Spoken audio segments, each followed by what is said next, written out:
सत साहिब बंदी छोड़ सतगुरु रामपाल जी भगवान की जय हो। परमपिता परमात्मा सारी सृष्टि के रचनहार, कुल मालिक, असंख्य ब्रह्मांडों के स्वामी, तीनों लोकों में प्रवेश करके सबका भरण पोषण करने वाले एकमात्र जगत गुरु संत श्रोमणी सतगुरु रामपाल जी परमेश्वर जी के चरण कमल में आज दिनांक 17 मार्च 2022 किशनगढ़ साध संगति में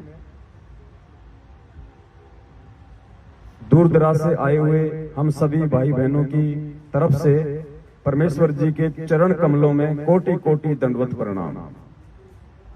परमपिता परमेश्वर जी के आशीर्वाद से, उनकी सत प्रेरणा से 3 दिवसीय साध संगति का आयोजन राजस्थान के इस अजमेर जिले के किशनगढ़ में रामनेर की ढाणी के पास भगत रामदेव दास फौजी जी के खेत पे रखा जाना था। सारी तैयारियां हो चुकी थी। गुरुदेव के आशीर्वाद से भगत भाई बहनों के लिए नाश्ते की भी तैयारियां की जा चुकी थी। जो भी जरूरत का सामान था परमात्मा ने इकट्ठा अपने बच्चों को निमित्त बना के करवा दिया था। लेकिन पुण्यात्माओं, हम काल के लोक में हैं और इस काल के जाल को, इसकी चाल को इस पूरी पृथ्वी पे 8.5 अरब की जनसंख्या में से यदि कोई समझ सकता है, या यूं कह लीजिए कि परमपिता परमेश्वर जी ने यदि किसी को सद्बुद्धि बख्शी है तो वो केवल चंद सत्सेवक भाई बहन हैं, जो आज अपने परमेश्वर के संकेतों को, उनके इशारों को समझ के काल के जाल को समझते हुए अपनी भक्ति और मर्यादाओं को बचाते हुए आज संघर्षरत हैं। और आज जो स्थिति आप और हमारे सामने है, जिन संघर्षों से वो परमपिता परमेश्वर स्वयं लीलामय तरीके से गुजर रहे हैं और उन्हीं के पद चिन्हों पे चलते हुए आज हम उस संघर्ष से गुजर रहे हैं, ये कोई नई बात नहीं है। हजारों साल पहले वर्तमान समय की भविष्यवाणियां हो चुकी हैं उस परमेश्वर के विषय में और उस परमेश्वर के संपर्क में आने वाले उन हंस आत्माओं के विषय में। वरना हम एक ही गुरु के शिष्य हैं, उन्होंने समान रूप से हमें ज्ञान दिया, फिर भला ये विरोध क्यों, किस बात का विरोध। आज दुनिया में जितने भी संत और पंथ हैं, भले ही अपने किन्हीं भी कारणों के चलते उनमें 2 ग्रुप हैं, 3 ग्रुप हैं, लेकिन भक्ति भाव को लेकर आपस में कोई विरोध नहीं। दुनिया का ये पहला पंथ है यथार्थ 13वां कबीर पंथ, जो कि सन 1994 से परमपिता परमेश्वर सतगुरु रामपाल जी भगवान ने शुरू किया। आज इस पंथ में ऐसा क्यों, ये सारी बातें जब हमारे समझ में आएंगी तो पता चलेगा कि इस पृथ्वी पे उस काल भगवान और उस परमपिता परमात्मा के बीच ये सूक्ष्म युद्ध है। हमारे भाइयों ने हमारे ही उस कार्यक्रम को रोका। हालांकि एक बहुत बड़ी विडंबना है, लेकिन परमेश्वर के ज्ञान आधार से हम इन चीजों को समझ सकते हैं कि ऐसा क्यों हो रहा है। फिर भी बाकी भाई बहनों को विश्वास दिलाने के लिए कि ऐसा क्यों हुआ है और ऐसा क्यों हो रहा है, हम बाइबल की एक भविष्यवाणी को लेकर चलेंगे। क्योंकि हमारे जो ईसाई भाई हैं उनको भी यथार्थ रूप में इस बात का नहीं पता है कि बाइबल की भविष्यवाणियां वर्तमान समय में किसके लिए हैं। वो सोचते हैं कि हमारे जो मसीह हैं, जो आने वाले हैं, जो अभी आए नहीं हैं, ये उनके लिए हैं।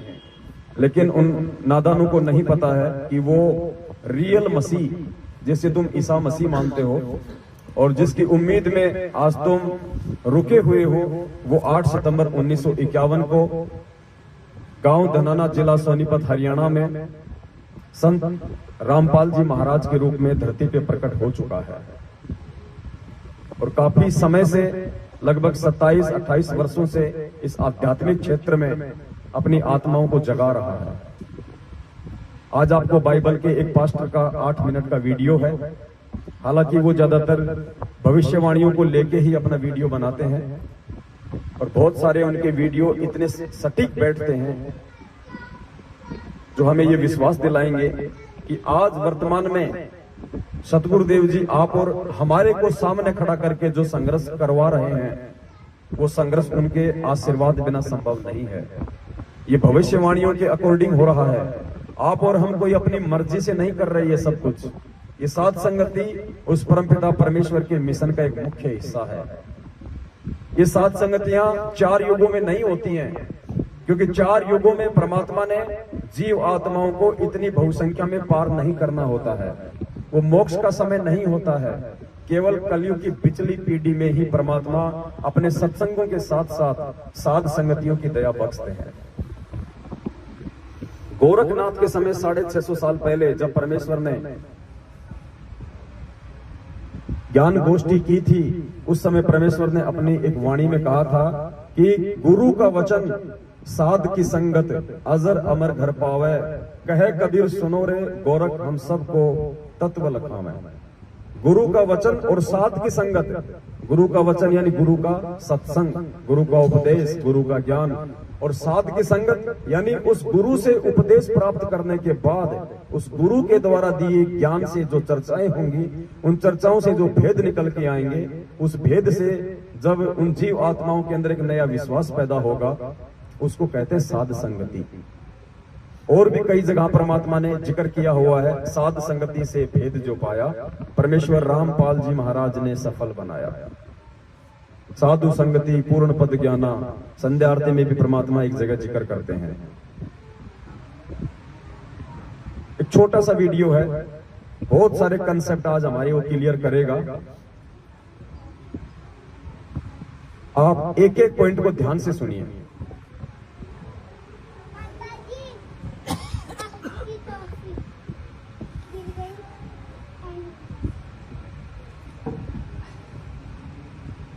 से ऐसा पता चलता है कि यीशु मसीह के आगमन के पहले बात हो रही है इस पास्टर भाई के द्वारा कि ईसा मसीह के आगमन से पहले पुण्यात्माओं यहां जो स्थिति है वो पूज्य गुरुदेव जी के बारे में बताई जा रही है। क्योंकि असली मसीह का मतलब होता है मालिक, रब, गॉड, सबका भगवान, उसको कहते हैं मसीह। और ईसा उनका नाम था, लेकिन हकीकत से ये लोग अपरिचित हैं, सृष्टि रचना से ये लोग अपरिचित हैं। इसलिए ये केवल एक तुक्का सा मारते हैं कि हमारे जो ईसा मसीह जी थे वो वापस आने वाले हैं, लेकिन वो तो परमेश्वर ने आज हमें समझा रखा कि कौन वापस आने वाला है। तो इनके एक एक वचन को आप जी ध्यान से सुनिएगा। ये कह रहे हैं कि ईसा मसीह के आगमन से पहले, आगमन बोले तो सतगुरु रामपाल जी भगवान के इसार जेल से बाहर आने से पहले से ऐसा पता चलता है कि यीशु मसीह के आगमन के पहले वह बहुसंख्यक लोगों को वचन के विरुद्ध और आत्मा के विरुद्ध खड़ा करेगा। कौन खड़ा करेगा? काल भगवान। हिंदी में उसे काल भगवान कहते हैं, निरंजन कहते हैं, और ये जो ईसाई भाई हैं ये उसे कहते हैं एंटी क्राइस्ट। क्राइस्ट का मतलब होता है परमात्मा, और एंटी का मतलब उसके विरुद्ध जो खड़ा होगा, एंटी क्राइस्ट, वो है काल भगवान। तो क्या कह रहा है, ध्यान से सुनिए। से ऐसा पता चलता है कि यीशु मसीह के आगमन के पहले वह बहुसंख्यक लोगों को वचन के विरुद्ध और आत्मा के विरुद्ध खड़ा करेगा। यानी सतगुरु रामपाल जी भगवान के बाहर आने से पहले वो एंटी क्राइस्ट, वो काल भगवान वचन और आत्मा के विरुद्ध लोगों को खड़ा करेगा। वचन यानी पूज्य गुरुदेव जी का ज्ञान, पूज्य गुरुदेव जी के सत्संगों के विरुद्ध लोगों को चलाएगा, गुरु जी के ज्ञान के खिलाफ लोगों को चलाएगा। और आत्मा यानी वो परमात्मा जिन बच्चों को निमित्त बनाएंगे समाज में संदेश देने के लिए साध संगतियों के माध्यम से।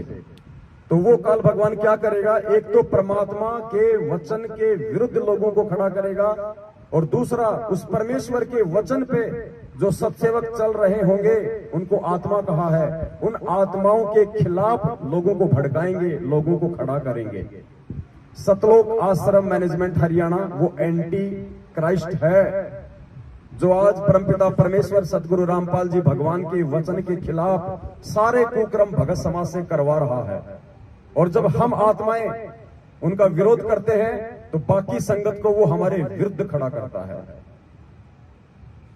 और कोई बड़ी बात नहीं है पुण्यात्माओं, बहुत बड़ी जो घटनाएं हैं वो भी घटित हो सकती हैं आने वाले समय में। आप ये सामान्य प्रक्रिया मान के ना चलें कि हम 20 भगत इकट्ठे हो गए और यहां हम आ लिए, नहीं, ये इस पृथ्वी पे सबसे बड़ा आध्यात्मिक युद्ध चल रहा है जिसकी हम कल्पना भी नहीं कर सकते। परमात्मा ने हमारी बुद्धि ऑफ कर रखी है, इसलिए हम ज्यादा सीरियस नहीं ले रहे। लेकिन आने वाले समय में जो परमेश्वर की आत्माएं होंगी, आप और हमारे शरीर छोड़ने के बाद, वो आत्मा जब इन घटनाओं पे विचार करेंगी तो उनकी आंखें फटी की फटी रह जाया करेंगी। क्या हम नहीं जानते थे कि हिसार में 25 दिसंबर 2021 को बहन सुलेखा दासी के यहाँ पे जो सात संगति थी, वो हिसार में उन मैनेजमेंट वालों का मुख्य गढ़ था। और उससे पहले उन लोगों के द्वारा हमारे साथ कैसी कैसी घटनाएं घटित हो चुकी थी। वो हमारे खून के प्यासे थे, उसके बावजूद भी परमात्मा ने हमारी बुद्धि को ऑफ किया और जयपुर से तकरीबन हम 15-20 लोगों को हिसार भेज दिया। और परमेश्वर ने बुद्धि को इस कदर ऑफ कर दिया कि हमने शाम को लाइव आना था, हम सुबह 6 बजे ही लाइव आ गए और 12 घंटे पहले ही उनको सूचना दे दी कि हम आ चुके हैं आपके शहर में, जो भी करना है कर लीजिए अपनी कार्रवाई। ये परमेश्वर के द्वारा बुद्धि ऑफ की गई थी। आज मुझे कोई 5 करोड़ रुपया दे और कहे तू एक छोटा सा मैसेज डाल के वापस सुलेखा बहन के घर पे चला जा, मैं बोलूंगा भाई साहब कभी होंगे तो मैं 10 करोड़ तेरे को ही दे दूंगा। तो परमेश्वर ने बुद्धि ऑफ की थी। क्यों? परमात्मा ने हमारे अंदर और एक नया विश्वास जागृत करने के लिए, संगत को और ज्यादा जगाने के लिए, शायद उस घटना के माध्यम से हजारों की संख्या में भाई बहनों की आंखें खुली हैं। और वो भाई बहन जो सात संगति में आ रहे थे, रास्ते में थे, जब उनको कैंसिलेशन का पता चला और वो वापस गए, उनका विश्वास और ज्यादा इस परमेश्वर के ऊपर दृढ़ हुआ कि वास्तव में ये सतलोक आश्रम मैनेजमेंट हरियाणा काल भगवान का एजेंट है। ये नहीं चाहता कि इस पृथ्वी पे शांति हो जाए, ये नहीं चाहता कि ये भक्त आत्माएं उस परमेश्वर को प्राप्त करने योग्य हो जाए। तो परमेश्वर कुछ घटनाओं को जानबूझकर भी अंजाम देते हैं अपने बच्चों की परीक्षा लेने के लिए और ज्यादा उनके विश्वास को दृढ़ करने के लिए। तो वर्तमान में जो घटनाएं घट रही है सामान्य घटनाएं नहीं है। चाहते तो हम भी एक नामदान केंद्र लेके बैठ जाते, चाहते तो हम भी संगत को इसी प्रकार से ज्योति पाठ और दान के नाम पे लूटकर एक धार्मिक जो धंधा इन लोगों ने बना रखा उसमें इनके सहयोगी हो जाते और अपने कर्म फोड़ते रहते। हम क्यों संघर्ष कर रहे हैं? हम क्यों इनके जैसे नहीं हो सकते? हम क्यों इनके साथ गाली गलौज नहीं करते जैसा ये करते हैं? हम क्यों इनके साथ मारपीट नहीं करते जैसा ये लोग करते हैं? इनके जैसे हमारे आचार विचार और व्यवहार क्यों नहीं है? सतगुरुदेव जी के प्रति हमारी जो सोच है, जो समर्पण है, जो भाव है, वो उनके जैसे क्यों नहीं है? क्योंकि परमेश्वर ने आप और हमारे को चुन लिया है। गोता मारो स्वर्ग में जा बैठू पाताल, गरीब दास ढूंढता फिरूं अपने हीरे मोती लाल। अगर परमेश्वर ने सभी को पार करना होता, सभी के लिए परमात्मा यहाँ आते, तो ये वाणी ना कहते कि मैं खाली हीरे मोती लाल के लिए आता हूँ, कंकड़ पत्थर के लिए परमात्मा नहीं आता। तो परमेश्वर के शरण में आने के बाद भी इन लोगों का आचरण बता रहा है कि ये अभी भी कंकड़ और पत्थर की शरण में है। तो आज ये छोटा सा वीडियो हमें बहुत कुछ समझाएगा। तो इस वीडियो में कहा गया है कि उसके आने से पहले, उस परमेश्वर के, उस मसीह के आगमन से पहले, जेल से बाहर आने से पहले क्या क्या घटनाएं घटित होंगी। आज आपको ये वीडियो ध्यान से सुनने की आवश्यकता है और उतना ही जागरूक भी रहने की। से ऐसा पता चलता है कि यीशु मसीह के आगमन के पहले वह बहुसंख्यक लोगों को वचन के विरुद्ध और आत्मा के विरुद्ध खड़ा करेगा।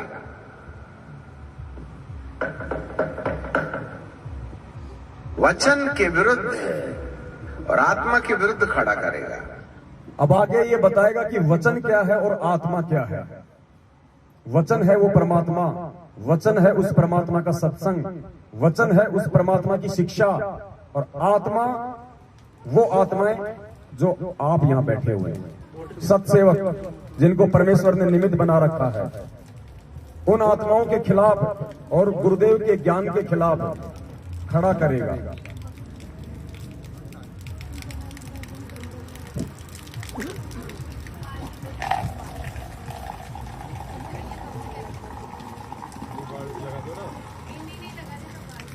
और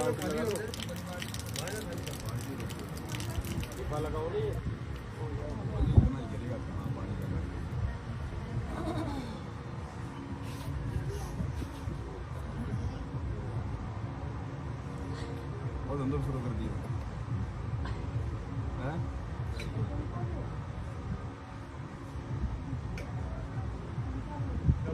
वीडियो ध्यान से सुनना। वचन के खिलाफ वो किन लोगों को खड़ा करेगा और आत्मा के खिलाफ वो किन लोगों को खड़ा करेगा। वचन के खिलाफ वो सांसारिक लोगों को खड़ा करेगा, जगत वालों को परमात्मा के खिलाफ खड़ा करेगा, और आत्मा के खिलाफ संगत को खड़ा करेगा, अंदर वालों को खड़ा करेगा। और आज यही स्थिति है। आप हरियाणा चले जाइए, आप देश में कहीं भी चला जाइए, किसी भी संत का जिक्र कर दीजिए, कोई दिक्कत नहीं, किसी को कोई परेशानी नहीं। आप इस पूर्ण परमेश्वर का थोड़ा सा नाम ले लीजिए, पता नहीं क्या क्या सुना देंगे। क्योंकि भविष्यवाणी के अकॉर्डिंग उसने सभी के दिलो दिमाग में जिन जिन आत्माओं के ऊपर उसका कंट्रोल है, और 99.9% आत्माओं के ऊपर आज काल का कंट्रोल है, तो उन आत्माओं के अंदर उस वचन के खिलाफ वो खूब प्रेरणा भर देगा। आज इस परमात्मा का नाम किसी को नहीं सुहाता, ये हकीकत है।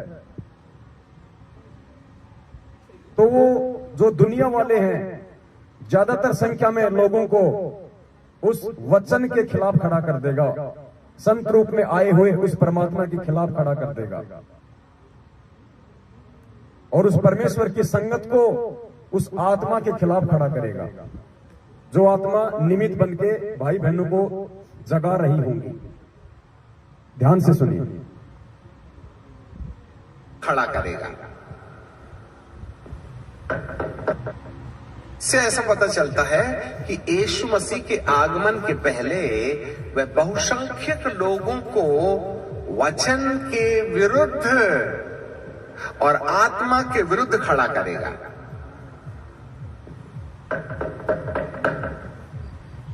वचन के विरुद्ध और आत्मा के विरुद्ध खड़ा करेगा। वचन के विरुद्ध अन्य जाति लोग खड़े हो जाएंगे, और आत्मा के विरुद्ध अंदर के लोग खड़े हो जाएंगे। लिसन मी केयरफुली, क्योंकि बाहर वालों को पवित्र आत्मा के मामले में कोई आइडिया नहीं है। बाहर वालों को पवित्र आत्मा के मामले में कोई आइडिया नहीं, यानी जो जगत वाले हैं उनको सात संगतियों से कोई लेना देना नहीं, उनको सत्सेवकों के विषय में कोई जानकारी, कोई लेना देना नहीं। सत्सेवक और सात संगतियों के विषय में यदि किसी को जानकारी है तो संगत को है, तो वो संगत वालों को खड़ा करेगा सात संगतियों के विरुद्ध। जैसे 700 भक्तों को गुमराह करके अजमेर के एसपी को परसों ज्ञापन देने के लिए उसने खड़ा कर दिया, हिसार में खड़ा कर दिया, मध्य प्रदेश में खड़ा कर दिया 500 लोगों को सात संगति रुकवाने के लिए, क्योंकि संगत वालों को जानकारी है कि वो पवित्र आत्माएं कौन हैं, ये सात संगतियां क्या हैं, ये सत्सेवक क्या है, जगत वालों को नहीं पता है। इसलिए उस पवित्र आत्मा यानी उन सत्सेवकों के खिलाफ वो अंदर वालों को खड़ा करेगा, संगत वालों को, और परमात्मा के खिलाफ बाहर वालों को। वचन के विरुद्ध अन्य जाति लोग खड़े हो जाएंगे, और आत्मा के विरुद्ध अंदर के लोग खड़े हो जाएंगे। लिसन मी केयरफुली, क्योंकि बाहर वालों को पवित्र आत्मा के मामले में कोई आइडिया नहीं है। आइडिया तो हम अंदर वालों को है जो विश्वास करते हैं। इसलिए आत्मा की खिलाफत कलीसिया के अंदर होगी, और वचन, कलीसिया मतलब संगत। ईसाई धर्म में संगत को कहते हैं कलीसिया। इसलिए आत्मा की खिलाफत कलीसिया के अंदर होगी, और वचन की खिलाफत कलीसिया के बाहर होगी। अच्छे से याद रखना, बाइबल के विद्रोह में अन्य जाति लोग बोलेंगे, और पवित्र आत्मा के विरुद्ध में कलीसिया के लोग बोलेंगे। इसीलिए बाइबल कहती है कि अंत के दिनों में उसका प्राणघातक घाव अच्छा हो जाएगा।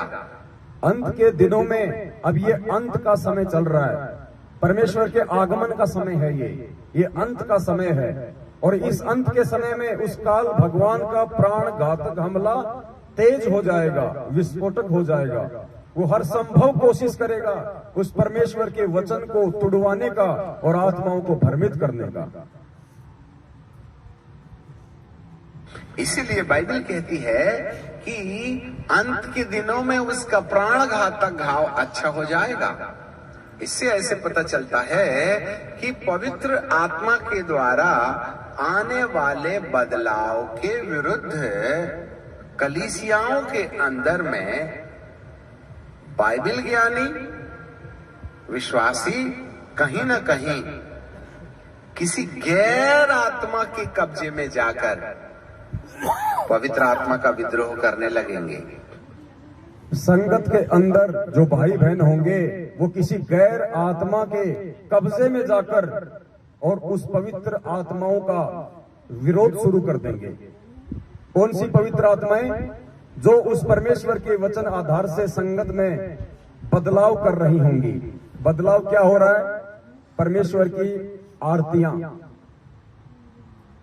परमात्मा ने दया करके हमसे जो यथार्थ विधि से जो आरतियां शुरू करवाई हैं कि हम आज से पहले आरती सुन रहे थे या हम आरतियां कर रहे थे।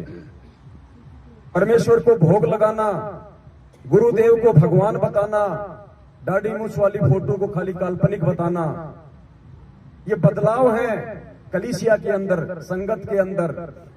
तो ये कह रहा है कि संगत के अंदर जो बदलाव उस पवित्र आत्मा के द्वारा, उन सत्सेवकों के द्वारा जो शुरू किए जाएंगे, वो संगत को उनके विरुद्ध खड़ा कर देगा। ध्यान से सुनिए। कलीसियाओं के अंदर के द्वारा कि अंत के दिनों में उसका प्राण घातक घाव अच्छा हो जाएगा। इससे ऐसे पता चलता है कि पवित्र आत्मा के द्वारा आने वाले बदलाव के विरुद्ध कलीसियाओं के अंदर में बाइबल ज्ञानी विश्वासी कहीं ना कहीं किसी गैर आत्मा के कब्जे में जाकर पवित्र आत्मा का विद्रोह करने लगेंगे। ये कोऑर्डिनेटर, ये नामदान संचालक, गुरुदेव का छोटा कलियुगी भाई महेंद्र, गुरुदेव के बेटा बेटी, भाई बंधु, रिश्तेदार, जवाई, ये सब गैर आत्माएं हैं। ये काल के कब्जे में, एंटी क्राइस्ट के कब्जे में, और संगत इनके कंट्रोल में आके उस बदलाव को स्वीकार नहीं करेंगी। और जो बदलाव परमात्मा हमसे करवा रहे हैं इस भक्ति मार्ग में, उनके विरोध में खड़ा हो जाएंगी। कहीं न कहीं किसी गैर आत्मा के कब्जे में जाकर पवित्र आत्मा का विद्रोह करने लगेंगे। पवित्र आत्मा के फलों का विद्रोह करने लगेंगे। पवित्र आत्मा के कामों को अस्वीकार करने लगेंगे। जो भी बदलाव परमात्मा करवा रहे हैं, अब 7 संगतियों की परमात्मा ने शुरुआत करवाई, तो देखिए सीधे सीधे तौर पे ये लोग भयंकर रूप से हमारे विरोध में आ गए हैं। राजस्थान के डीजी को डायरेक्ट लेटर दिया गया है संगत को गुमराह करके, भीड़ दिखा के। राजस्थान के डीजीपी ने अजमेर के एसपी को लेटर भेजा कार्रवाई के लिए। अजमेर के एसपी साहब ने किशनगढ़ के डिप्टी साहब को लेटर भेजा। डिप्टी साहब ने थाने को तलब किया। भगत रामदेव दास जी के पास में फोन आया। हम तीनों भाई डिप्टी ऑफिस गए। कजोड़ जी के पास जयपुर फोन गया। ये सब कुछ इन भविष्यवाणियों के अकॉर्डिंग उस बदलाव को रोकने के लिए, क्योंकि एंटी क्राइस्ट, उस काल भगवान को ये डर है कि कहीं ये आत्मा जाग ना जाए, उस परमेश्वर को पहचान ना लें। इनके अंदर जो प्यार, प्रेम, एक दूसरे के साथ विनम्र अधीनता के साथ जो मिलने जुलने की प्रक्रिया शुरू हो रही है, ये कहीं फल फूल ना जाए, मेरा साम्राज्य खाली ना हो जाए। इस चिंता में उसने उन पवित्र आत्माओं के खिलाफ अपने दूतों को निमित्त बना के संगत को भड़काना शुरू कर दिया, संगत को खड़ा कर दिया उसके विरोध में। ध्यान से सुनिए वीडियो का एक एक शब्द।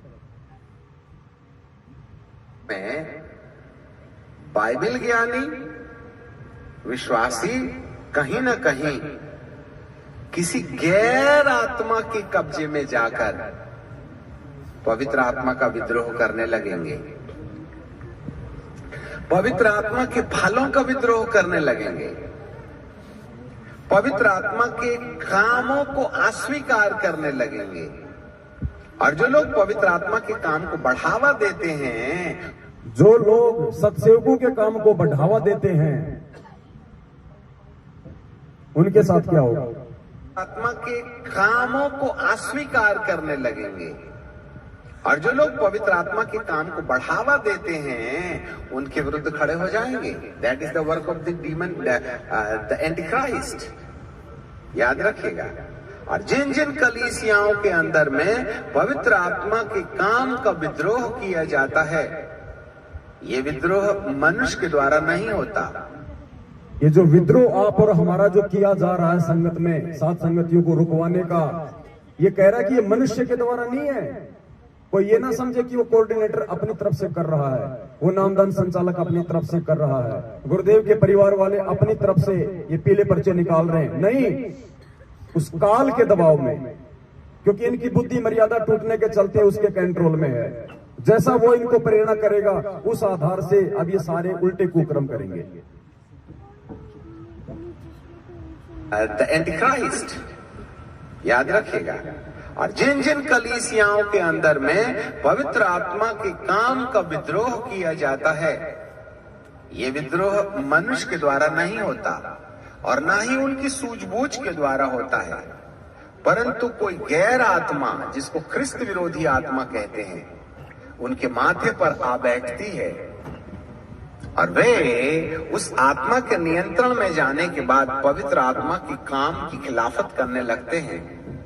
और एक व्यक्ति के अंदर पवित्र आत्मा के काम को जितना ज्यादा बुझाया जा सकता है, अंधकार की सफलता इसी में है। अंधकार की सफलता इसी में है, यानी काल की सफलता इसी में है कि उन पवित्र आत्माओं के खिलाफ जितना हो सके उतना संगत को भड़का दिया जाए। एक भगत को भी यदि सात संगति से दूर कर दिया जाए तो ये कह रहा है कि उस अंधकार का काम हो जाएगा, शैतान का काम हो जाएगा। क्योंकि परमात्मा ने क्या बताया कि ये एक एक आत्मा के लिए लड़ाई लड़ता है। जब कबीर परमात्मा 650 साल पहले मगर से लीला करके सहशरीर सतलोक जा रहे थे, तो काल ने दुर्गा जी को सामने खड़ा कर दिया और क्या कहा परमात्मा ने कि कीन्या मगर पियाना, सतगुरु कीन्या मगर पियाना। कितना परमेश्वर को तोड़ने का काम किया गया, कैसे कैसे लोगों लालच दिए गए, एक आम व्यक्ति समझ के, एक आम साधक समझ के, यानी एक एक आत्मा के लिए पूरी जोर से ये लड़ाई लड़ता है। उस आत्मा के नियंत्रण में जाने के बाद पवित्र आत्मा की काम की खिलाफत करने लगते हैं। और एक व्यक्ति के अंदर पवित्र आत्मा के काम को जितना ज्यादा बुझाया जा सकता है, अंधकार की सफलता इसी में है। Pin point. इसी के विषय में सावधान रहना है कि कोई तुम्हारे अंदर पवित्र आत्मा के काम को न मिटकाए, न प्रेम, न आनंद, न मेल, न धीरज, न कृपा, न भलाई, न विश्वास, न नम्रता और न ही संयम। ये सारे के सारे गुण आज आपको सत्सेवकों में देखने को मिल सकते हैं। हमारे अन्य भगत भाई बहन जो उन दुष्ट आत्माओं के कंट्रोल में हैं, उनमें इनमें से एक भी गुण आपको नहीं मिलेगा। प्रेम, आनंद, मेल। अब आज हम भाई बहन हैं, क्या हमने किसी की जाति पूछी है? क्या हमने कोई किसी को ये कहा कि तुम कहां से आए हो, तुम कौन सी जाति में हो, तुम्हारा क्या गोत्र है, तुम यहां पे कब तक रहोगे?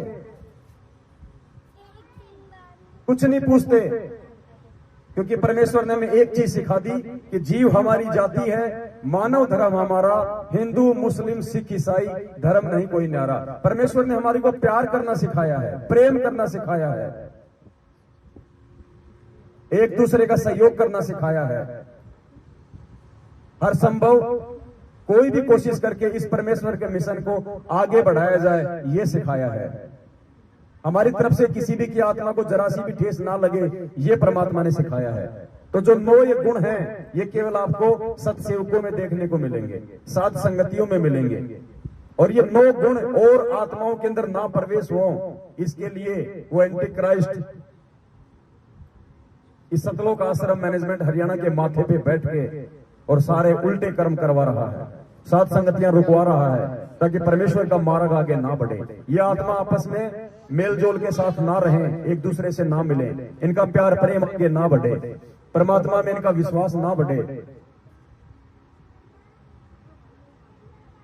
हमारे अंदर पवित्र आत्मा के काम को ना मिटकाए, न प्रेम, न आनंद, न मेल, न धीरज, न कृपा, न भलाई, न विश्वास, न नम्रता और न ही संयम। ये जो 9 ईश्वरीय अनुभव हैं, पवित्र आत्मा के प्रकाशन से मनुष्य के जीवन में रोशनी पैदा करते हैं और इसी आधार पर आपके शरीर का मुर्दों में से जी उठना तय किया जाता है। शरीर में से मुर्दों का उठना तय किया जाता है। अंदर से परमेश्वर साध संगतियों से हमारी आत्मा को चार्ज कर रहे हैं, रिचार्ज कर रहे हैं, ताकि हम इस काल लोक की झूठी भावनाओं से हटके अपने परमेश्वर में ध्यान लगाएं, सतलोक में हमारी आसक्ति हो, हमारी रुचि हो, और वो ये नहीं चाहता है। पवित्र आत्मा के प्रकाशन से मनुष्य के जीवन में रोशनी पैदा करते हैं और इसी आधार पर आपके शरीर का मुर्दों में से जी उठना तय किया जाता है। जितने प्रतिशत में ये 9 अनुभव होंगे, आपके मुर्दों में से जी उठने वाले शरीर को उतना ही तेजोमय कपड़ा मिलेगा। तेजोमय कपड़ा, नूरी शरीर, और वो केवल सतलोक में है, क्योंकि बाइबल की भविष्यवाणियां हैं। और हम सबको पता है, ईसा मसीह के सूली पे लटकाए जाने के बाद, क्राइस्ट पे लटकाए जाने के बाद 4 दिन बाद जो जिंदा हुआ था और 40 दिन तक ईसा मसीह के रूप में जिसने हजारों चमत्कार किए थे, भगत समाज के अंदर एक विश्वास पैदा किया था भक्ति और भगवान के ऊपर, वो ईसा मसीह जी नहीं थे, वो कबीर परमात्मा था। इसलिए बाइबल की भविष्यवाणियां उस परमेश्वर के लिए हैं। और उसी समय परमात्मा ने भविष्यवाणियां की थी कि आगामी समय में मेरा आगमन किस प्रकार से होगा। जितने प्रतिशत में ये 9 अनुभव होंगे, आपके मुर्दों में से जी उठने वाले शरीर को उतना ही तेजोमय कपड़ा मिलेगा और कलीसिया जितनी तेजस्वी होगी, शैतान का उतना ही जरा जोर से ड्रम बजेगा। कलीसिया जितनी तेजी से जागेगी, शैतान का उतना ही ज्यादा ड्रम बजेगा। संगत जितनी तेजी से जागेगी साथ संगतियों से, काल भगवान का उतना ही ड्रम बजेगा। इसलिए ये प्रयास हो रहा है साथ संगतियों को रोकने का। पुण्यात्माओं, आज की रात या जहां जहां भी साथ संगतियां होंगी, परमेश्वर आप और हमें निमित्त बना के, आप यकीन करना, परमेश्वर की विशेष दृष्टि उस जगह पे होगी। खुद परमात्मा की वाणी है कि जहां जन से महिमा सुनूं, वहां मैं गवन करंत, और वो तो नगर अमान है जहां मेरे प्यारे संत। उन पवित्र आत्माओं की बदौलत परमात्मा विनाशकारी समय में उस पूरे क्षेत्र की भी रक्षा करता है। और इस पूर्ण परमात्मा की महिमा वर्तमान में पूरी पृथ्वी पर केवल साध संगतियों के माध्यम से ही गाई जा रही है। और जिन भाइयों को नींद आ रही है, वो थोड़ा सा आगे सुन लीजिए, आगे का वीडियो उनके लिए। कि साथ संगतियों में आके नींद लेना कितना खतरनाक साबित होगा फिर आगे। तेजोमय कपड़ा मिलेगा और कलीसिया जितनी तेजस्वी होगी, शैतान का उतना ही जरा जोर से ड्रम बजेगा। इसलिए आइए और सतरंजी गरम कीजिए और 10 रुपए डालिए और जाइए और चर्च में बैठ के मच्छर मारते रहिएगा।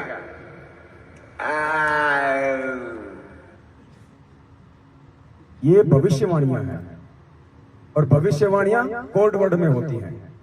और परमात्मा कहते हैं, कहे कबीर कृपया कर जन पर जो की त्यों समझाई, सब सुमरे अपने अनुमाना तो गति समझना। इसलिए आइए, 10 रुपए डालिए, जो ये भाषा बोल रहा है, ये भाषा कहां बोल रहा है? ये नकली आश्रम जो खोल दिए गए हैं, मुंडका, भिवाड़ी, सिंहपुरा, जहां जहां भी गरीबदास जी के बोध दिवस के नाम पे 3 दिन का पाठ रख दिया, कबीर जी के प्रकट दिवस के नाम पे 3 दिन का पाठ रख दिया, कबीर जी के प्रस्थान दिवस के नाम पे 3 दिन का पाठ रख दिया। आइए 10 रुपए डालिए और बस मजे लीजिए, ध्यान से सुनना इसको, और मच्छर मारते रहिए। शरीर को उतना ही तेजोमय कपड़ा मिलेगा और कलीसिया जितनी तेजस्वी होगी, शैतान का उतना ही जरा जोर से ड्रम बजेगा। इसलिए आइए और सतरंजी गरम कीजिए और 10 रुपए डालिए और जाइए और चर्च में बैठ के मच्छर मारते रहिएगा। चर्च यानी ये आश्रम, उसमें बैठ के मच्छर मारते रहो, कुछ नहीं मिलना जुलना वहां। अमर्यादित लोग बैठे वहां पे, अनाधिकारी लोग बैठे हैं, पाठ के नाम पे ठग रहे हैं। बस तुम उसमें 10 रुपया डालो, यानी 10 रुपया मतलब दान। जरा जोर से ड्रम बजेगा। इसलिए आइए और सतरंजी गरम कीजिए और 10 रुपए डालिए और जाइए और चर्च में बैठ के मच्छर मारते रहिएगा और चले जाइएगा। बहुत से लोगों को चर्च के अंदर आए कि 5-7 मिनट क्या गुजरा, एक गीत के बाद में अच्छी खासी नींद आने लगती है। घर में तो 4 बच्चे हैं, नींद कहां से आएगी? 4 इकट्ठा चिल्लाएंगे तो। यहां तो एक ही बच्चा चिल्लाता है। इसलिए चर्च में नींद आने की सबसे अच्छी सुविधा है। इसलिए सात संगतियों में नींद आती भाई, क्योंकि यहाँ पे परमात्मा की चर्चा है और नींद उसी आत्मा को आएगी जिसके ऊपर काल का प्रभाव ज्यादा है, विकारों का प्रभाव ज्यादा है। वरना सात संगति में तो नींद उड़ जानी चाहिए। और यहाँ भी अगर किसी को नींद आती है तो सोच लीजिए कितनी कमजोरी में है। हम यहाँ सोने के लिए नहीं आते हैं, सोने के लिए हमारा घर है ना, पूरे महीने सोते हैं। अरे 1 रात नहीं जाग सकते हम, 2 रात नहीं जाग सकते, दिन में सो लो। दिन में क्या काम, कौन से गुलगुले उतारते हैं भाई? नहाओ धो खाओ, मालिक को भोग लगाओ और सो। लेकिन नहीं, वो रात को सुलाएगा, क्योंकि चर्चा रात को होगी, दृढ़ता रात को आनी है, विश्वास रात को पैदा होना है। तो 4 बच्चे हैं, क्या गुजरा, एक गीत के बाद में अच्छी खासी नींद आने लगती है। घर में तो 4 बच्चे हैं, नींद कहां से आएगी? 4 इकट्ठा चिल्लाएंगे तो। यहां तो एक ही बच्चा चिल्लाता है। इसलिए चर्च में नींद आने की सबसे अच्छी सुविधा है। सावधान, जो लोग प्रभु के भवन में निंद्रा की दशा में चले जाते हैं, आपको छुटकारे के लिए दुआ करना चाहिए। जो लोग प्रभु के भवन में निंद्रा की स्थिति में चले जाते हैं, जो सात संगतियों में सोते हैं, आलस से करते हैं, उन आत्माओं को परमात्मा से प्रार्थना करनी चाहिए, दुआ करनी चाहिए परमात्मा से दंडवत करके कि परमेश्वर दास या दासी पे रजा बख्शो मालिक, आपके वचन हमारे को सुनने को मिले।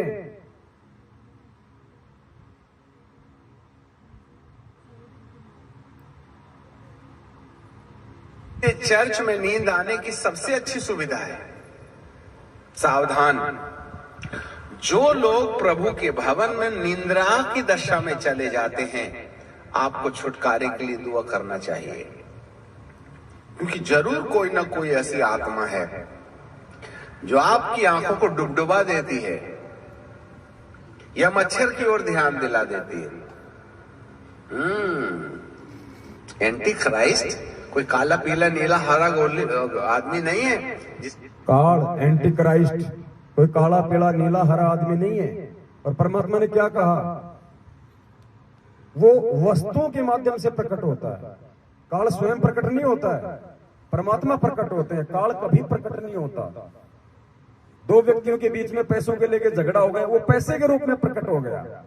अच्छी खासी मालिक के साथ संगति हो रही थी, ऊपर से पानी का धार कूद पड़ी, वो पानी की धार के रूप में प्रकट हो गया। हमारा ध्यान आकर्षित ना हो पाए शब्दों पे, चर्चा में विघन डालना, वो ऐसी घटनाओं के माध्यम से वो प्रकट होता है। नींद आ जाएगी, वो निंद्रा के माध्यम से हो गया प्रकट। इसीलिए गुरु जी क्या कहते हैं, इस तन में मन मूर्ति देखो। संध्या आरती में पढ़ते हो ना, इस तन में मन मूर्त देखो। यानी परमात्मा कहते हैं कि भगत तुझे इस ज्ञान आधार से अपने शरीर में स्वयं उस काल को खोजना पड़ेगा कि तेरी कौन सी वो क्रिया है जिससे कि वो काल अपना दाव खेल रहा है। दो भगत आपस में मिल गए, तीसरे की चर्चा कर रहे हैं, विचार करना चाहिए। वो निंदा के रूप में काल प्रकट हो रहा है, दोनों के कर्म फोड़ रहा है। सत्संग सुनते समय नींद आ रही है, मंत्र करते समय नींद आ रहे हैं, वो काल प्रकट हो रहा है आलस्य के रूप में। इस तन में मन मूर्त देखो, क्योंकि शरीर में है ना काल का वास, परमात्मा का भी इसी में वास है। कौन सा हमारा वो कर्म है जो परमेश्वर कर रहा है, कौन से कुकर्म की प्रेरणा काल कर रहा है, तो ये हमने स्वयं जांचना पड़ेगा। इतना आगे हमने ज्ञान को आधार बना के बढ़ना पड़ेगा, अवलोकन करना पड़ेगा, हमने ऑब्जर्वेशन करना पड़ेगा ज्ञान आधार से। जो आपकी आंखों को डुबडुबा देती है या मच्छर की ओर ध्यान दिला देती है। एंटी क्राइस्ट कोई काला पीला नीला हरा आदमी नहीं है जिसके सींग होंगे, बड़े बड़े दांत होंगे, उल्टे पैर होंगे, गाल में बाल होंगे।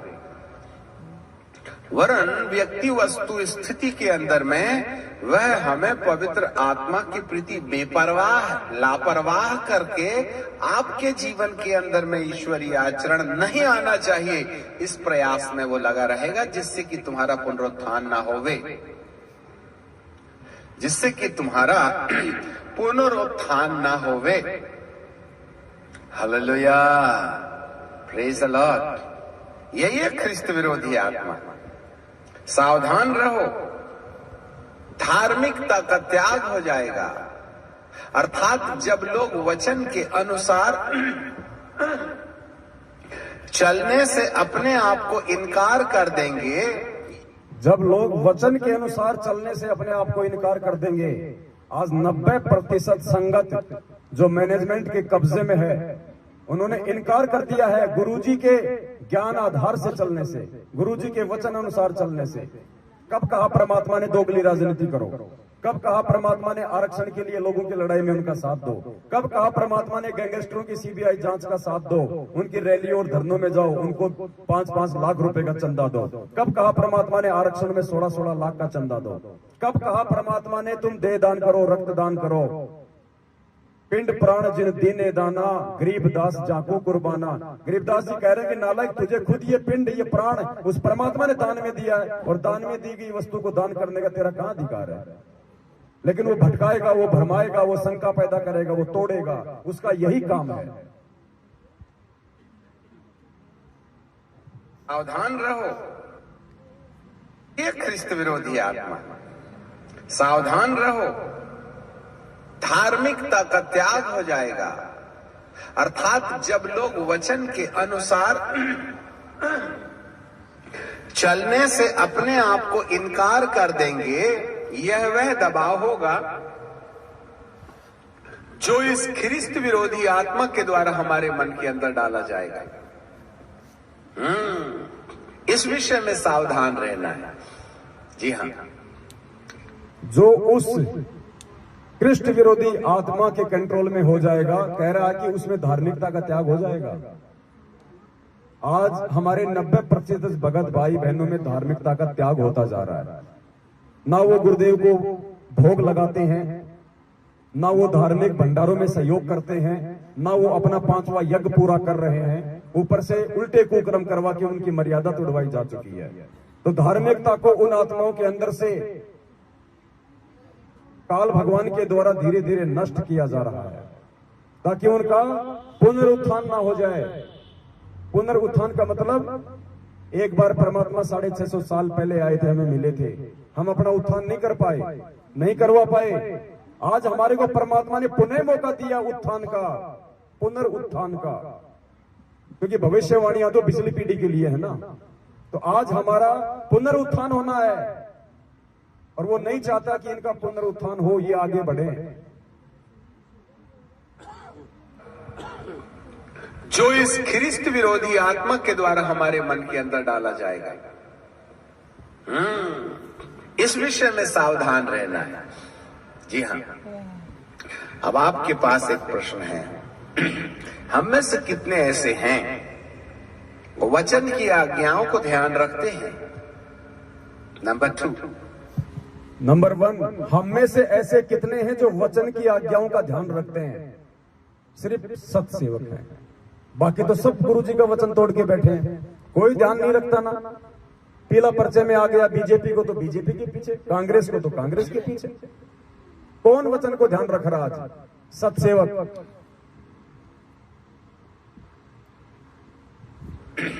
हम में से कितने ऐसे हैं वो वचन की आज्ञाओं को ध्यान रखते हैं? नंबर 2, पवित्र आत्मा के संपर्क में बने रहते हैं। नंबर 2, पवित्र आत्मा के संपर्क में बने रहते हैं, यानी सत्सेवकों के संपर्क में बने रहते हैं। यानी ऐसे कितने हैं जो साथ संगतियों से जुड़े हैं? नंबर 2, पवित्र आत्मा के संपर्क में बने रहते हैं। नंबर 3, पवित्र आत्मा को वचन के अनुसार हमारा जीवन बदलने की अनुमति देते हैं। पवित्र आत्मा को वचन के अनुसार हमारा जीवन बदलने की अनुमति देते हैं, यानी वो सत्सेवक जो परमेश्वर के वचन आधार से आत्मिक उत्थान की जानकारी संगत को दे रहे हैं, यथार्थ भक्ति विधि की, धार्मिक यज्ञ की, भंडारों की, उसके अनुसार कितनी आत्माएं हैं जो उनका सहयोग करती हैं, जैसा वो कहते हैं ज्ञान आधार से वैसा उनको फॉलो करती हैं। संपर्क में बने रहते हैं। नंबर 3, पवित्र आत्मा को वचन के अनुसार हमारा जीवन बदलने की अनुमति देते हैं। ये सावधान लोग हैं। ना रे बाबा ना, मैं अपने होठों को बुराई करने से, जो अपने भले दिन देखना चाहता है, जो अपने अच्छे दिन देखना चाहता है, वह अपनी जीभ को बुराई से रोक रखे। जो अपने अच्छे दिन चाहता है, जो अपने भले दिन चाहता है, वो अपनी जीभ को बुराई करने से रोके। गुजरात की सात संगति में 5 घंटे पूरी रात परमात्मा ने निंदा और चुगली के ऊपर ही वीडियो बनवाया था, अपनी जीभ को कंट्रोल करने के लिए। क्योंकि अब हमारी स्थिति तीसरे लेवल पे है। प्रथम लेवल हमारा था बरवाला कांड, 3 साल हम उसमें लगे। उसके बाद का समय था गुरु को परमात्मा साबित करना, गुरु गोविंद के बीच के भेद को मिटाना। वो मिट गया, समझने वाले समझ गए। और अब आत्मिक उत्थान की ओर 1 महीने पहले से परमात्मा दास को निमित्त बना के संदेश दिलवा रहे हैं। जयपुर में जब दास ने वीडियो बनाया था अजोड़ भगत जी के वहां घर पे, जब वहां पे मधु बहन भी आई हुई थी, तो क्या संदेशा दिलाया था कि पुण्य आत्माओं, अब हमने ये 2022 शुरू हो चुकी है, अपने आत्मिक उत्थान की ओर आगे बढ़ना है। ये वही समय है भविष्यवाणियों का। भले दिन देखना, ये सावधान लोग हैं। ना रे बाबा ना, मैं अपने होठों को बुराई करने से, जो अपने भले दिन देखना चाहता है, जो अपने अच्छे दिन देखना चाहता है, वह अपनी जीभ को बुराई से रोक रखे। इसका मतलब है बुराई करने वाला अपने पैर में कुल्हाड़ा मारता है और खुद ही ऑटो रिक्शा में हॉस्पिटल जाता है। रामचंद्र जी भी उसी परमात्मा का बच्चा, लेकिन देख लो कहां पहुंच गया, सात संगतियों से दूर हट के। ये सर्वविदित है, वापस आने की स्थिति में नहीं है। ये भविष्यवाणियां हैं, ये कोई बच्चों ने नहीं लिखी हैं, ये परमात्मा ने लिखवाई है। और आगे चल के ऐसी आत्माएं हजारों वर्ष जब ये भक्ति चलेगी तो ये एग्जाम्पल के रूप में रहेंगी। साधु सज्जन सोना टूट जुड़े सो बार, दुर्जन कुंभ कुम्हार के एक धक्के दरार। गुरुद्रोही की उपाधि, गुरुद्रोही का उदाहरण संजय दिल्ली वाला ले बैठा। राग द्वेष और ईर्ष्या का उदाहरण रामचंद्र ले बैठा। षड्यंत्रकारी और धोखेबाजी का उदाहरण सतलोक आश्रम मैनेजमेंट हरियाणा ले बैठा।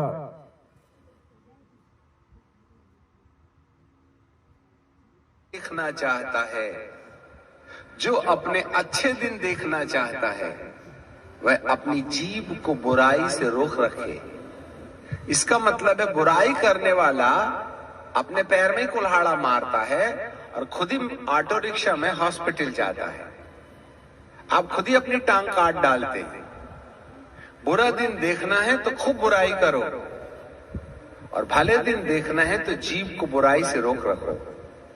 वो क्या करता है, हमारे दिमाग के अंदर में ख्रिस्त विरोधी आत्माएं एक दूसरे की लांछन करने के लिए हमको प्रेरणा देता है।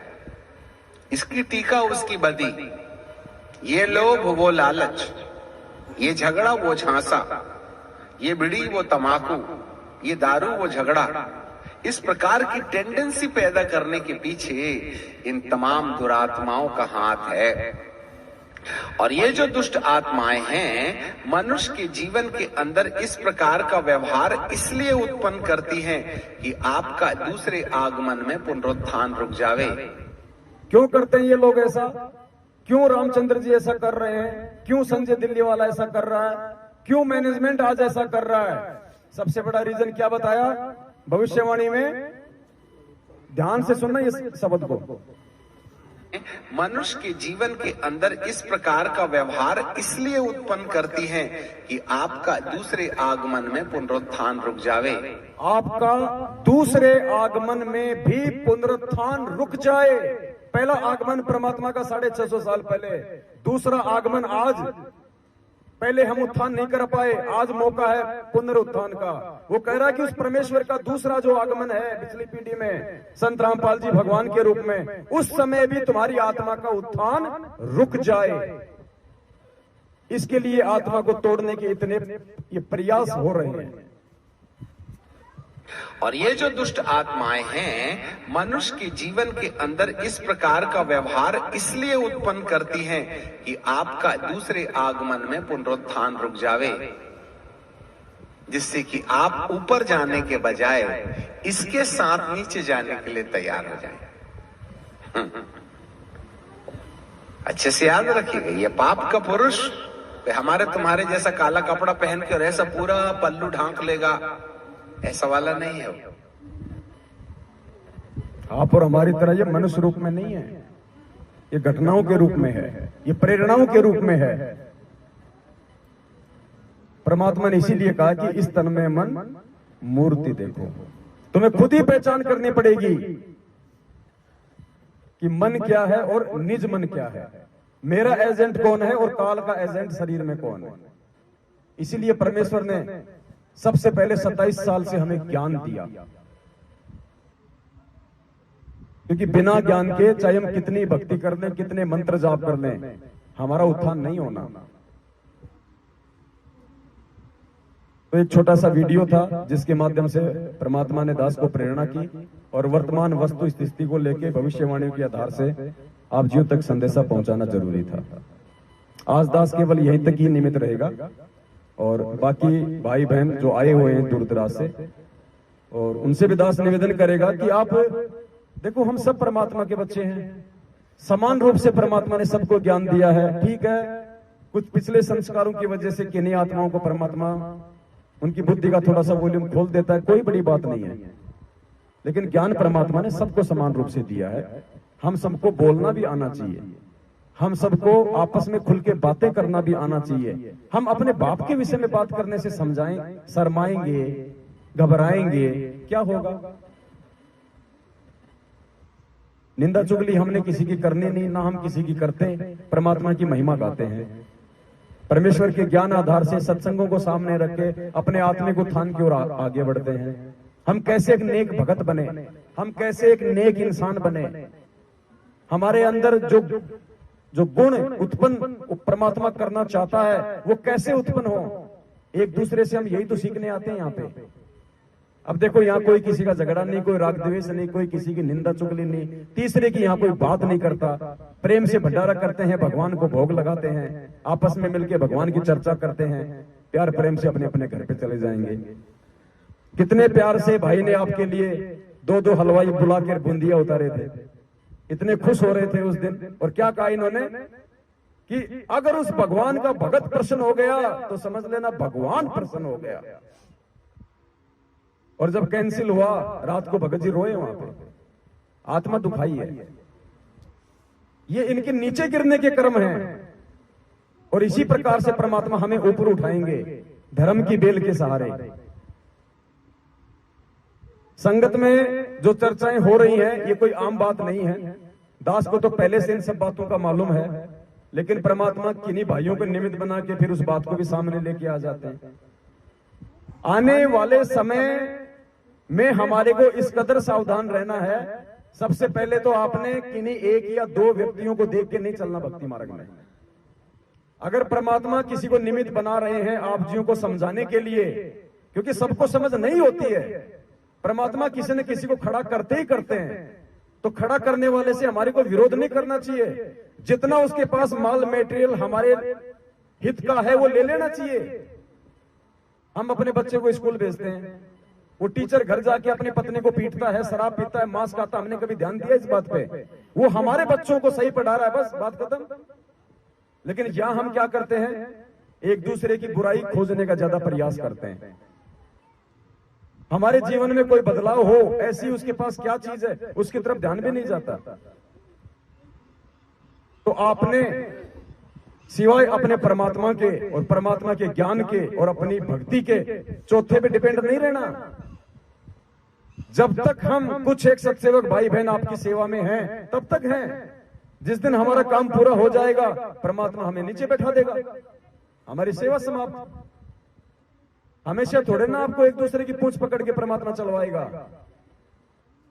अरे गाड़ी बंद हो गई और बैटरी भी लग रही है, सारे काम है और उसको धक्के की जरूरत है, तो उसको एक बार धक्का मरवाया जाता है, फिर स्टार्ट हो जाती है। उसके बाद थोड़ा ना उसके धक्का ही मारते रहना है।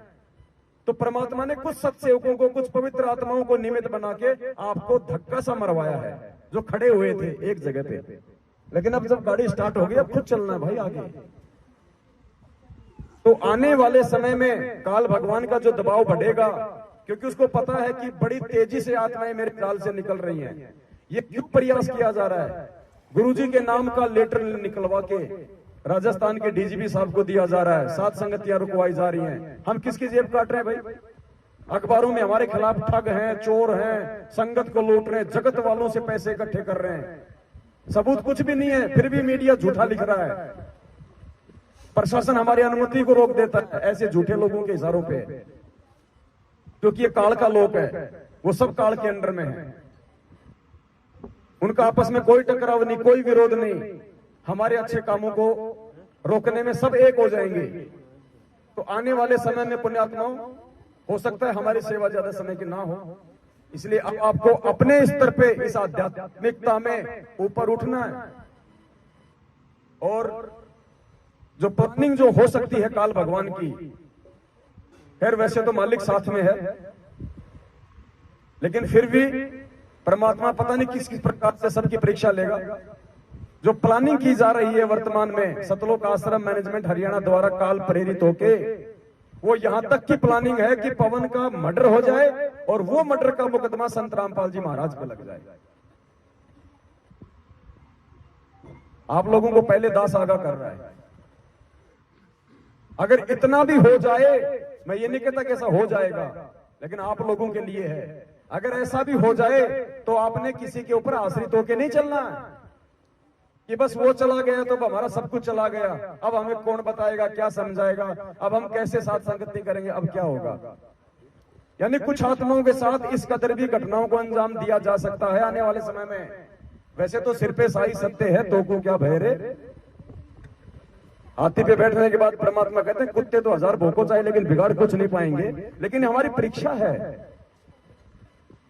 कि वो समय नहीं है कि परमात्मा लेके हाथी 2-4 भक्तों को बैठा के अब वो बरवाड़ा में चक्कर काटेंगे कि लो साहब वो परीक्षा हो रही है। नहीं, देश काल और परिस्थिति के अनुसार होती है। हर आत्मा की परमात्मा भिन्न भिन्न तरीके से लेगा परीक्षा। साथ संगति रुकी, कुछ लोग तो ट्रेन से वापस गए, कुछ लोगों ने टिकट कैंसिल करवाई। उनके मन में क्या भाव उत्पन्न होते हैं वो उनकी परीक्षा है। रामदेव दास जी, इनके पिछले जन्म के कुछ ऐसे संस्कार हैं अच्छे जो आज ये पारिवारिक रूप से भी संपन्न है, आर्थिक रूप से भी संपन्न है, सामाजिक रूप से भी प्रतिष्ठित है, और ऐसे व्यक्ति जो कि धर्म के काम को आगे बढ़ा रहा है और उसके खिलाफ उसी के क्षेत्र में अखबारों में उल्टी सीधी ठग, चोर लुटेरे के नाम से न्यूज निकल जाए, तो ये इनकी परीक्षा है कि इनको लोक लाज कहां तक सताएगी।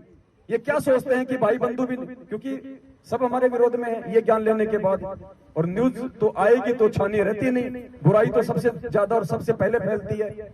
रिश्तेदारों के पास जाएगी, वो चार को बताएंगे, अरे देखो रे वो महात्मा बन रहा था, देखो क्या काम कर रहा है। तो इनके अंदर क्या भाव प्रकट होते हैं, ये इनकी परीक्षा है। हर आत्मा की परीक्षा है, परमात्मा अलग अलग तरीके से लेता है, और जब तक परमात्मा सारे हमारे विकार समाप्त नहीं कर देगा, हम भगत की श्रेणी में नहीं है।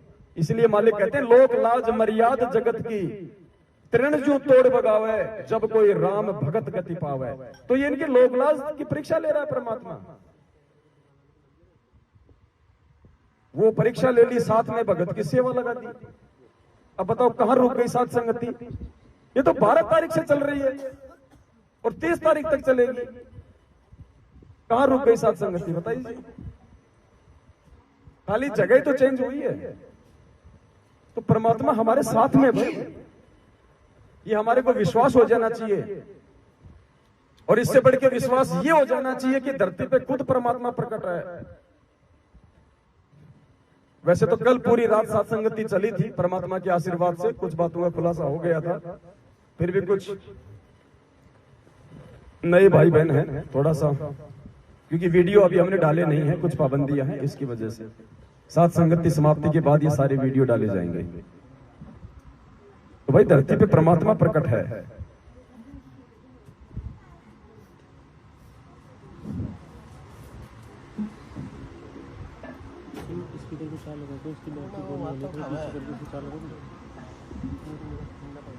महीने भर पहले परमात्मा ने एक महाखुलासा करवाया था धरती पे परमात्मा के प्रकट होने को लेके। एक जो शब्द था कि भाई अर्धरात्रि बीत गई, सौपन में दिखे घनश्याम, इंद्र दमन एक मंदिर बनवा दे, जगन्नाथ हो जिसका नाम। फिर आगे इसमें छुआछात को लेके परमात्मा ने किया, और फिर क्या कहा, इतनी जल्दी सच साहेब आ रही है ना अभी, तो इसको लगा। तो उस शब्द के माध्यम से परमात्मा ने यह साबित करवाया था कि धरती पे आज वही कब्र परमात्मा संत रामपाल जी भगवान के रूप में प्रकट है।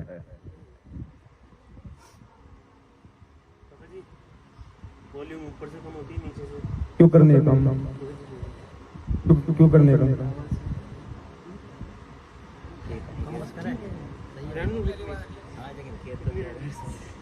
ये तो 2 घंटे से कितनी तो है।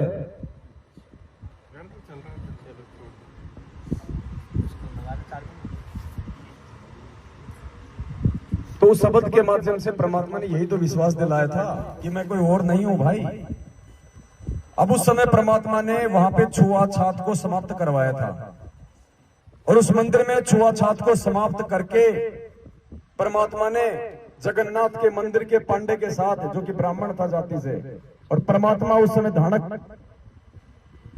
कुल में आए हुए थे, उस पांडे के साथ परमात्मा ने 650 साल पहले एक ही थाली में भोजन किया था और छुआछात को तोड़ा था। आज भी जगन्नाथ के मंदिर में छुआछात नहीं है, परमेश्वर के आशीर्वाद से।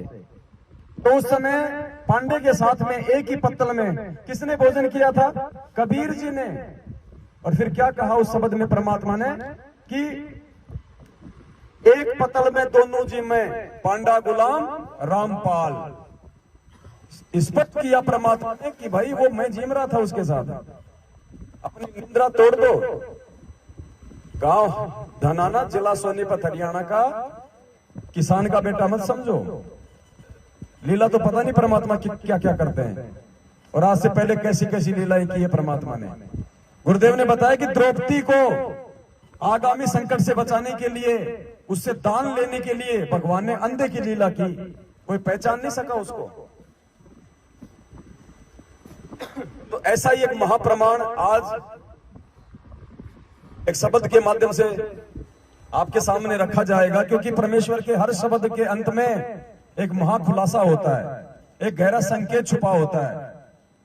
तो ये शब्द है परमात्मा का, साहेब कबीर आजा आत्मा तोहे पुकारती, तेरे हाथ में चाबी ओ सतगुरु शतलोक दवार की। इसके लास्ट की ये चौपाई है, ध्यान से सुनना इसको।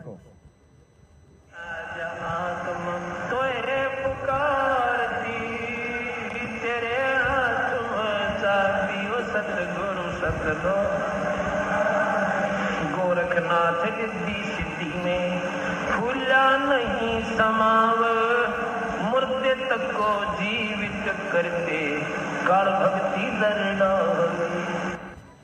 650 साल पहले कबीर परमेश्वर जी के साथ में गोरखनाथ जी की ज्ञान गोष्ठी हुई थी। सुना ना आप लोगों ने गुरुदेव जी के सत्संग में? सुना है ना? दोनों की ज्ञान गोष्ठी हुई और परमेश्वर ने उनको ज्ञान में भी हराया और उनको सिद्धि में भी हराया। उसके बाद में क्या किया गोरखनाथ जी ने? दीक्षा ली थी कबीर परमात्मा से, कबीर जी उनके सतगुरु बने। अब वो कबीर जी कौन थे उस समय? गोरखनाथ को किसने दीक्षा दी थी उस समय? अभी शब्द में ध्यान से सुनना। फिर गोरखनाथ रिद्धि सिद्धि में फूला नहीं समावे, मुर्दे तक को जिंदा करके यो काल भक्ति तरड़ावे। उसके बाद सुनना फिर गोरखनाथ ने किससे दीक्षा ली थी, किसको अपना गुरु बनाया था। गोरखनाथ रिद्धि सिद्धि में फूला नहीं समावे, मुर्दे तक को जिंदा करते काल भक्ति दरड़ावे। रामपाल सतगुरु की शरणा पावे, डोरी मकर तार की। किसकी शरणा पाई थी? रामपाल सतगुरु की शरणा पावे, डोरी मकर तार की। उनको सतनाम तक दिया था परमात्मा ने। तो ये हर शब्द के अंत में एक आपको रहस्य मिलेगा। आज से पहले हमारे में से किसी के भी समझ में नहीं आ रही थी ये बातें। हम हजारों बार इन शब्दों को सुन चुके थे, आज भी सुन रहे थे, लेकिन ना मेरे समझ में आ रही थी ना आपकी समझ में आ रही थी, क्योंकि परमात्मा ने हम सबकी बुद्धि ऑफ कर रखी थी। जब तक वो ठीक का समय नहीं आता, परमात्मा बुद्धि ओपन नहीं करता। आज जितने भी आध्यात्मिक रहस्य परमात्मा ने पिछले समय से प्रकट करवाए हैं, ये आज ही क्यों करवाए सारे? क्योंकि वो समय आ गया कि हम इस परमात्मा की पहचान कर लें। अंत निकट है, फिर समय नहीं रहेगा, और इसकी पहचान हुए बिना इसके ऊपर विश्वास नहीं हो पाएगा, और विश्वास के बिना भक्ति नहीं चलेगी, और भक्ति नहीं होगी तो विनाशकारी समय में हमारा बचाव कहां से होगा? कहे कबीर सुनो भाई साधो मैं तो हूं विश्वास में। ये नहीं कहा परमात्मा ने कि कहे कबीर सुनो भाई साधो मैं तो हूं सतनाम में, मैं तो हूं प्रथम नाम में, मैं तो हूं सार नाम में। परमात्मा कहते हैं ये मेरे नाम उसी समय काम करेंगे जब तू मेरे ऊपर विश्वास करेगा कि ये भगवान है। और गोरखनाथ ने इतना सब कुछ देखने के बाद भी धोखा खा लिया। गुरुदेव ने कहा कि उसको विश्वास तो हो गया, लेकिन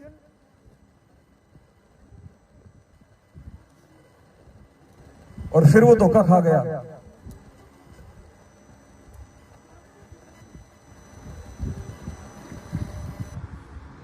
बोलो सतगुरुदेव की जय हो।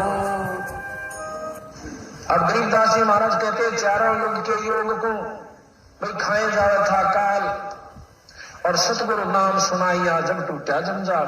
कबीर साहब ने नाम दिया जब उसका झंझट मिटा गोरखनाथ जी का, कि गोरखनाथ जी चारों युग में योगी रहा।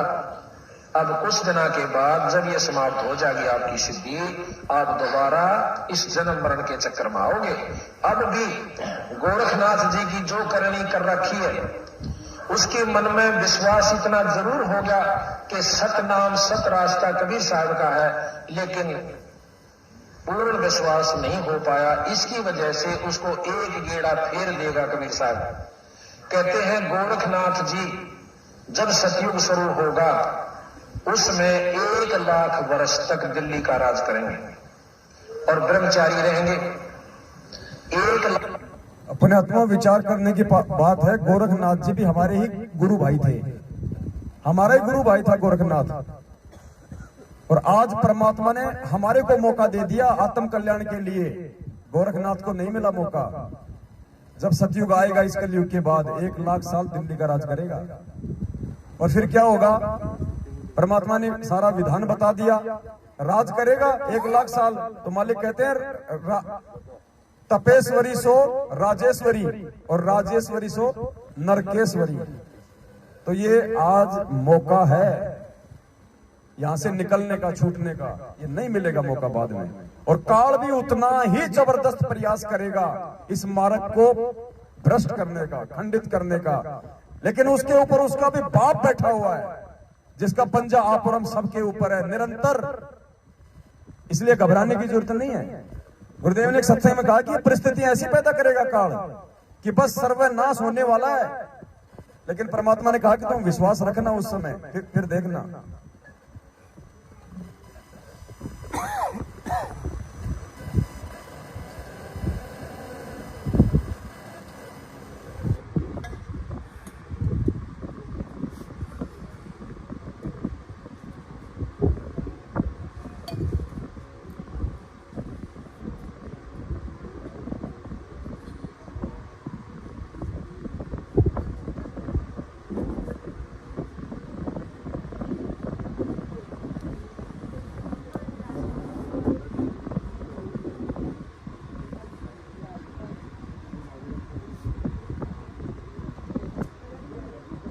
देखो क्या कह रहे हैं परमात्मा, इतना विश्वास करना पड़ेगा गुरुदेव पे।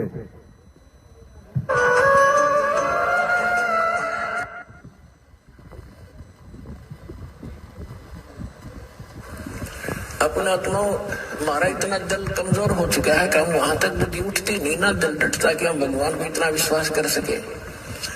जैसे कहते हैं कि तुलसी बिरुआ बाग में शीतत भी मुरझावे, राम भरोसे जो रहे वो पर्वत पर लहरावे। तुलसी बिरवा बाग में सींचत भी मुरझावे, राम भरोसे जो चले वो पर्वत पे।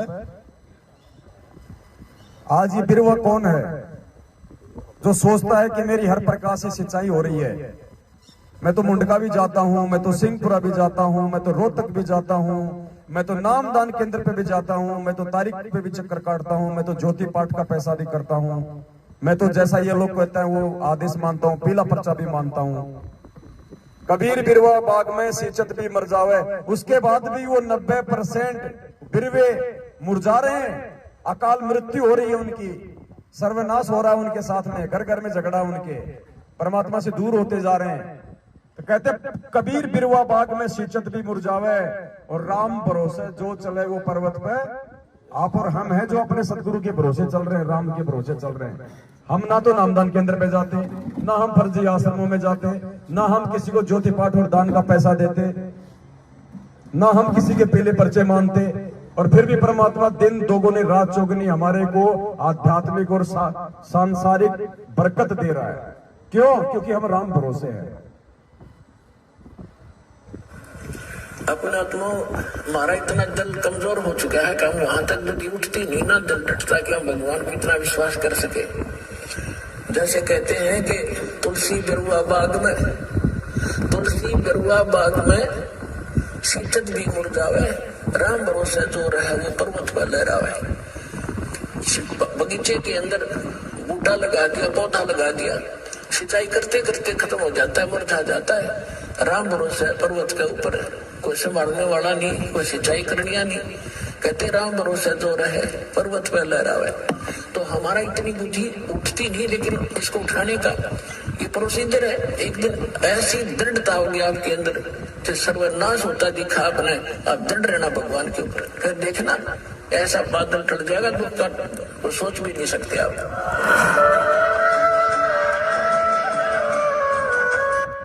तो बात यहाँ पे आती है दृढ़ता की, और ये दृढ़ता बिना विश्वास के नहीं आ सकती, और ये विश्वास बिना सतगुरुदेव जी के सत्संगों के नहीं आ सकती, और बिना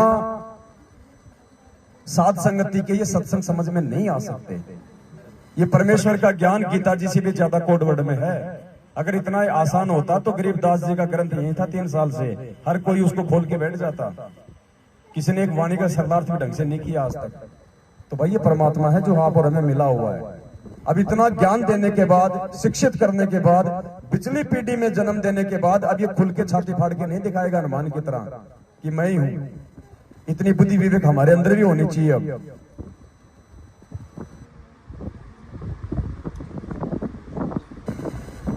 तो आज ज्यादा नहीं हो पाएगा, कल पूरी रात थे, फिर दिन में भी नहीं सोए, आज गला भी बैठ रहा था। तो एक शब्द तो परमात्मा का फिर से गा लेते हैं और उसके बाद फिर आप भाई बहन।